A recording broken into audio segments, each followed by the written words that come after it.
Hey guys, Jono here.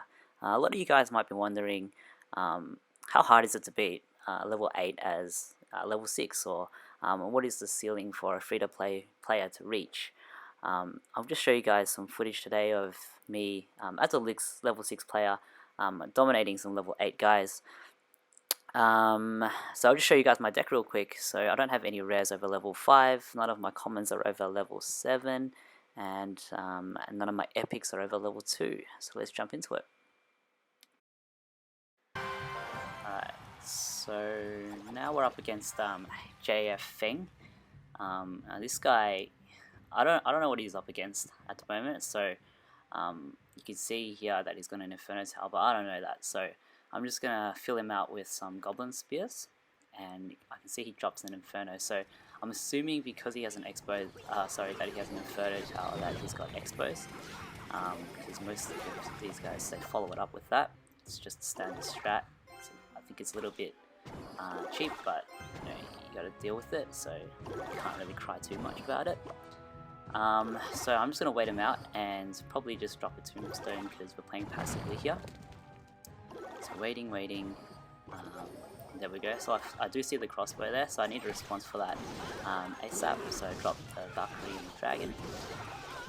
So let's see what he does. So I kind of hope that, because I responded quite quickly to that, I'm hoping that he panics and just plays all this stupid stuff, but he does, and he does do that. He plays a hog for some reason when he sees that I have a Tombstone up.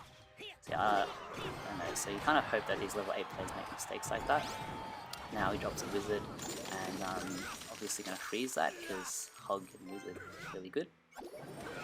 So he plays a Tombstone there because he actually has nothing good to play to respond to my Hog Rider.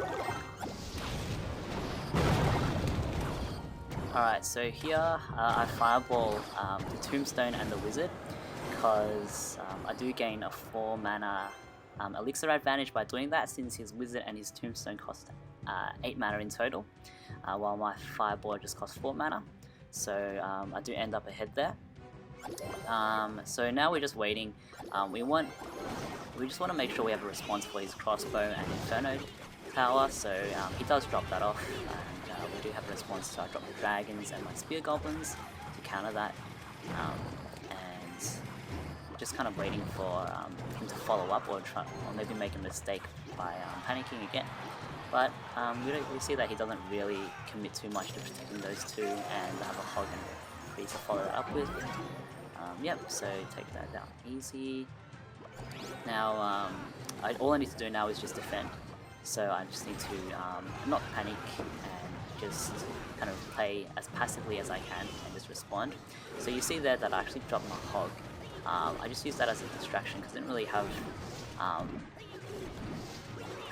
very good responses for his stuff there at that moment. Okay, so again, just playing defense, just chilling for a bit. You're gonna see that I do bad mana this guy a little bit, and it's just because I don't really respect the crossbow too much, so pretty happy we beat him. But it will get nerfed next patch, so we're pretty happy about that. Alright, this guy's name is Sober at 5 AM, and we have the Tombstone to start off with, which is great. So we can just put that down and wait for him to play unit. And we see here the Giant Skull is just trudging down along. Okay, right here you're actually going to see something a little bit strange. I've put down my Tombstone, but I can see that the Giant Skeleton's actually still walking towards my Crown Tower, and I get freaked out a little bit. So I do distract him with some Spear Goblins, and I use my Minion Horde to take him out. So I have to commit a lot to kill that. He definitely got a decent amount of value for that. And if he does drop his balloon down, now I don't have a Tombstone to distract it with. So if he does do that, I'm a little bit worried. Alright, now I want to just do the Valkyrie combo, so push her in through to the Crown Tower with my Hog Rider. And I do have a freeze spell to follow that up with. So you can see here I do that. He drops a barb off, but he probably wasn't expecting a freeze spell. The combo is very strong. Now we're just waiting for him to respond.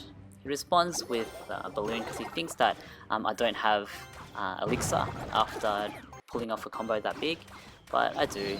It's been regenerated. I don't think his game sense is too strong. Perhaps he should have backed that balloon up. Would have helped him out a lot.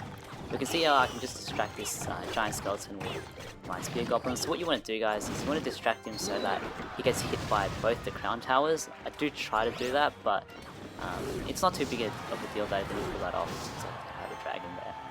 Just to follow that up with. So he's got just a lone wizard. We can leave that alone if we want to, but I don't think I want to have him take too much damage, or have my tower take too much damage, so I drop down my Valk just to back it up. Again here with the Valk combo, he responds with the tombstone, so we just do the same thing, except this time he does drop his Inferno tower down, freeze that, and hopefully my Valk will take care of all his little skeletons. Nope. So we want to get a fireball off from the barbarians. Again, a perfect trade for us. None of our minions with damage. We can distract that giant skelly with the tombstone, knock out that crown tower, and again, just like the first game, just defend, just kick back and relax, while this guy just struggles to take down one of our crown towers. I mean, he actually can do it if he pulls off like some mega combo, like giant skelly into balloon into I don't know, free spell or something like that. It's not too hard for him, but it doesn't manage to pull it off. So yeah.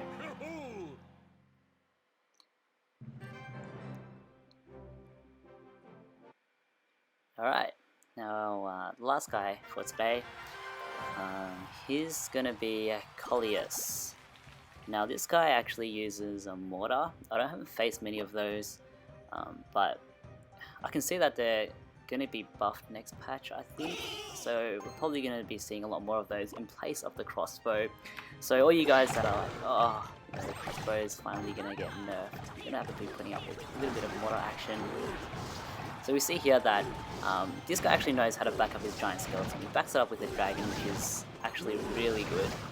And I don't like my dragon placement there to defend with. He's going to get blown up by the giant skeleton, and he does take out a tower as well. So you can see here that I'm pretty screwed. Like, I'm just thinking, fuck, he just killed a crown tower. This guy's level 8. He's just going to dominate all my troops if he just plays defensively now. All he needs to do is just zerg down one lane, and his troops are just going to dominate mine because there's nothing I can do. They're just going to manhandle me. So what I'm thinking at the moment is I need to make a big push. I need to just defend with as much value as I can, and then just make a huge push. So this guy, he's actually not playing defensively. He thinks that because I'm a level 6, he's just gonna do whatever he wants, and then I'll just quit or something like that. But hey, don't give up that easily, guys. It's not too hard to beat, to outplay these level 8s. They're not too troublesome. Okay, so he's got a giant skelly again. I'm probably gonna drop down tombstone for him, and I do make a big push towards the left. I drop my tombstone down right at the last second, and hopefully I'll just take that tower down. If not, it'll go down low enough for me to chop down with a fireball or something like that. Yep, so it does go down pretty low, and you can see at this point he's probably a little bit worried. He's starting to play a little bit more defensively now, rather than going all in and placing his units right in the middle of my base.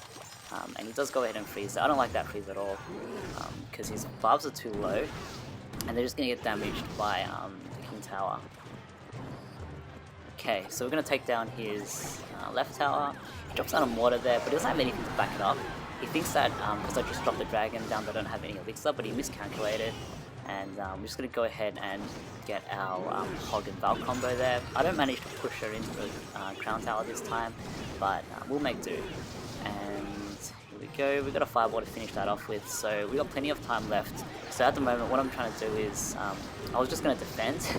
So you can see here that I did make a pretty big misplay, and I just defend until the 10 seconds timer is out, and you can see here that I'm kind of shitting myself. I don't know what he's going to do. He's got a whole bunch of troops there, and he could probably take down my crown tower or my king tower really easily, but we managed to pull through, boys. So if you guys want to see some more level 6 on level 8, actually let me know. or if you just want to see some level 6 on level 6, because up at around the 2000 range, I do see 1 or 2 level 6s up here, but they are quite difficult because I don't know what kind of gangster shit they pulled to get that high. So yeah, see you guys later.